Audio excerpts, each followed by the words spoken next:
Finally, time again for Tennessee, Tuxedo and his tales. Come on and see, Tennessee Tuxedo. D. Tennessee Tuxedo. We will be parachuting for your pleasure, sailing seas in search of treasure, anything so he can measure up to men. That's Tennessee Tuxedo. A small penguin who tries but can't succeed, though he may fail. As he rides for fame and glory, still he tries in each new story tale.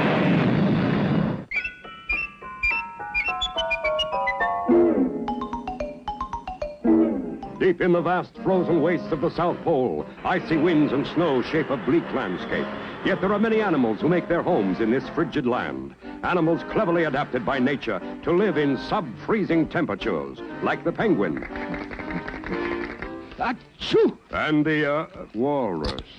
That's funny. I thought walruses came from the North Pole. Yeah. Well, I was headed south, but I must have overshot. Some place to land, eh? No excitement, no activity, and there's always a draft. Boy, would I love to be in a nice, warm hotel room in the big city. But you're a penguin and a walrus. Tennessee Tuxedo is the name, and this is my chum, Chumley. Pleased to meet you. Yes, well, to this icy land come explorers and zoo collectors like Stanley Livingston and his assistant Flunky. Now keep your eyes open, Flunky. All we need is one more unusual specimen. Hey, boss, look! Jumping giraffes, a South Pole walrus. Quick, Flunky, get the cage.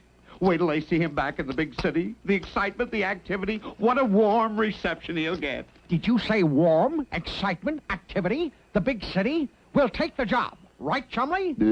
Absolutely. A walrus and a penguin. I have a feeling I may regret this, but lower away, Flunky.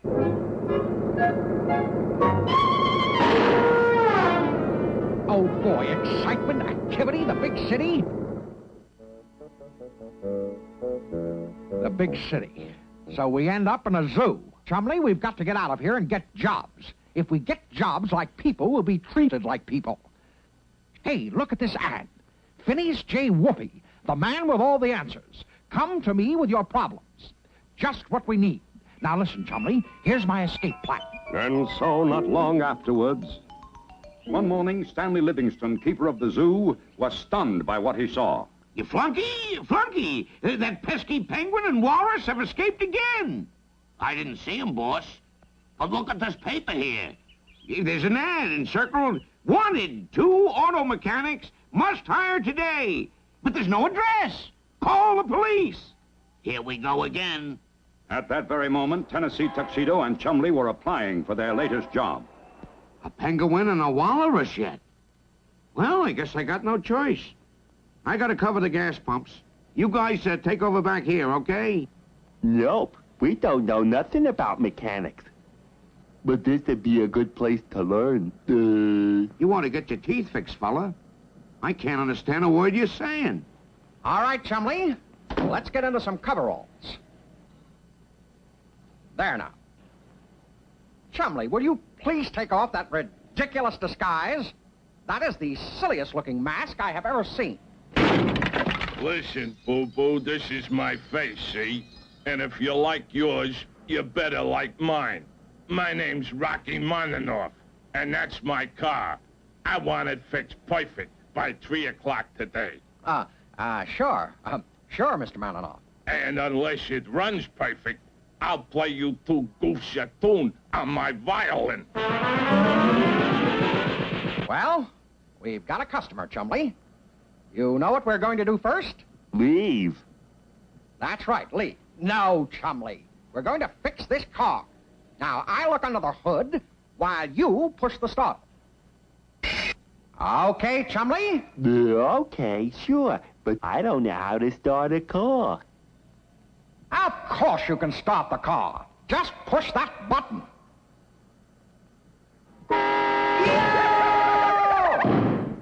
Get me out of here! Get me out of here!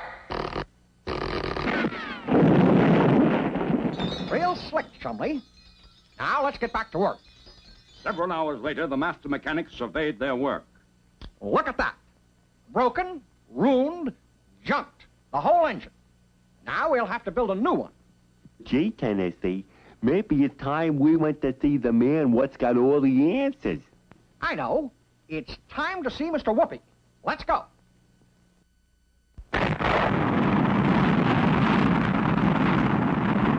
Here's the riddle. What is it that asks no questions but gets many answers? What is it that asks no questions but gets many answers? I know. A doorbell. So you see, Mr. Whoopi, we've got to learn how to build a motor for this car, or Mr. Malinoff is going to play us a tune on his fiddle. Yeah, he's gonna shoot us with a gun. Well, I guess we'd better step on the gas, eh? Oh, yeah. Now, where did I put my three-dimensional blackboard? Perhaps in the closet. Oh, here it is, my fantastic 3D BB. And this is an auto engine. Let's see what's inside, shall we? You see, there are 4 tubes called cylinders. And inside each cylinder is a kind of plunger called a piston. You see? Have you got that, Chumley? The engine has 4 cylinders, and inside each cylinder is a plunger called a piston. Okay, Mr. Whoopi, go ahead. Oh, well, a little gas and air come into the cylinder. Now, gas is very, very explosive. So when a spark plug at the top of the cylinder makes a spark, there is an explosion which pushes the piston down. Okay. Gas comes into the cylinder, a spark plug makes a spark, and the explosion makes the piston go down. Perfect, my boy. And then, of course, the piston comes back up and pushes out the burned-up gas. Then back down, pulling in more gas and air. Then back up for another spark. And whoopee! Our motor is running as the cycle is repeated over and over. And naturally, the same business takes place in all the other cylinders, too. Okay, Mr. Whoopi, thanks. We've got it now. Wait! But wait! But it was too late to stop our heroes. Soon at the garage... See? There are the cylinders. Now you hop in the car and push the starter. Hey, we've been robbed. Somebody walked off with the bikes. What? Someone has stolen the dashboard and steering wheel. Chumley, you're sitting in the back seat. Ooh. That's better. Now start the motor. Oh, boy, Tennessee, it works. It works. Of course it works. Tennessee Tuxedo will not fail. Now, let off the brake and back it out of here. Gee, Tennessee, she won't go. Why don't you give us a push, huh? What do you mean, push you? If the car won't go by itself, there must be something wrong. Come on. But I tried to tell you, boys. Of course your motor won't move the car. You haven't connected it to the wheels. Oh, yes. Well, that does sound important. Better make a note of that, Chumley. Now, how do we connect up the motor? Well, first, each of the pistons we were talking about has a rod on the bottoms called a piston rod. Each rod is fastened to the crankshaft. I get it. When the pistons go up and down, the crankshaft goes round and round. Right. And because the crankshaft is connected to the rear wheels, it makes them go round, and whoopee, away we go. Phineas J. Whoopi, believe me, you're the greatest. All right, Chumley, I've connected the piston rods to the crankshaft. Now start up the car and back it out. No, Chumley, I said back, you! Chumley, would you mind letting me in? Look out! That's Mr. Malinoff! Good work, you two. You caught the big bank robber, Rocky Maninoff. So you're pretty good detectives, even if you are terrible mechanics. Hey, Chumley, there's an idea. Private detectives. Private detectives, eh? Fine. Here's your first case.